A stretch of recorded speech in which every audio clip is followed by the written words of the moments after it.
Doctors say a 1-year-old baby boy died from abuse, but prosecutors can't prove who did it. Fox 13's Gloria Gomez says the man is in prison, but there are questions if he is the right person. New documents reveal just how much abuse baby Jayden suffered, months, even days before his death. It's awful. It's some of the hardest pictures I've ever had to look at. Attorney Jenna Finkelstein represents Viviano Pinto. He's a mother's boyfriend who pleaded guilty to child neglect in the death of baby Jayden and is now serving 5 years in prison. But Finkelstein says there is no evidence her client ever harmed the child. In fact, the day the baby died, she says Pinto woke up to the baby's mother, Anjennete Lopez, in a panic. She came into the room upset and nervous and kind of freaking out because of the state that Jayden was in, and presented the child to Mr. Pinto. And documents show there are signs of neglect and abuse under the mother's care.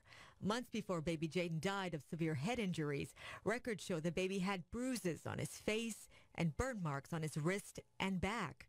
Lopez said the baby had grabbed her curling iron, but the burn marks on his back, DCF investigators wrote, had positive findings of child abuse. During that morning hours. Just last week, the state dropped all charges against Lopez, saying they just couldn't prove who caused the baby's death. At this point, the state has no evidence to prove that either Mr. Pinto caused the injury that killed the child or Ms. Lopez actually caused the injury. Pinto's mother, who lives in Ohio, couldn't believe it. She says after her son heard of Lopez's charges being dropped, he regretted taking the plea deal. He would not have taken it. He would have let it gone to trial so that everything could have came out. Evidence a jury will never get to hear. I've never once doubted the fact that he had nothing to do with any injury that caused this child's death.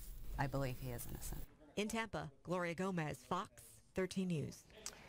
Last year, DCF blamed a private agency it hired for not properly tracking the welfare of baby Jayden. Well, since then, the agency has reviewed all open cases. Officials say they want to prevent another tragedy like this.